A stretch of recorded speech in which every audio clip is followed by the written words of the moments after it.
Балалар, бүгін біз әжемнің оюларымен танысатын боламыз. Әжем қандай оюлары болады екен? Соның ішінде бүгін біз қошқар мүйізбен танысамыз. Қараңдаршы балалар, бізде түрлі түсті осындай керемет оюлар бар. Жасыл, жасыл түсті. Мынау түсі қандай? Қызыл. Жақсы. Мына түсі қандай? Сары, керемет. Енді балалар, келіңдер мұнда, келіңдер деп, мына жерге маған оюларды орналастыруға көмектесіңдер. Келе ғой, Малика. Міне. Ал қой. Кел мұнда.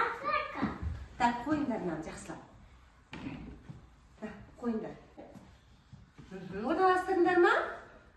Жарайсыңдар балалар, өте жақсы, керемет.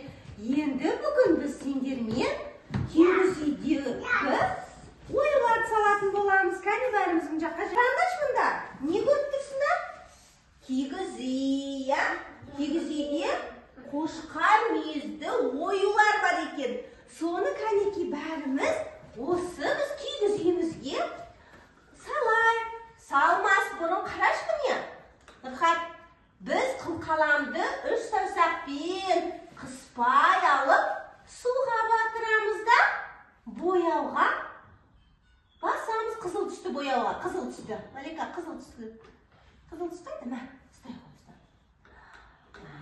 Кәнеки. Ұстай ғой, ұстай. Міне, Малика, міне былай істейміз, қараңдар. Міне.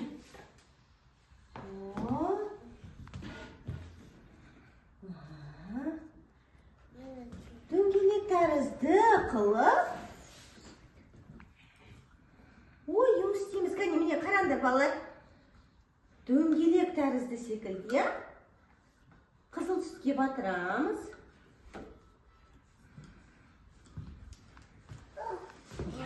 Кәнеки, Малика. Міне. Опа. Қатты ұстамаңдар балалар, қаламды,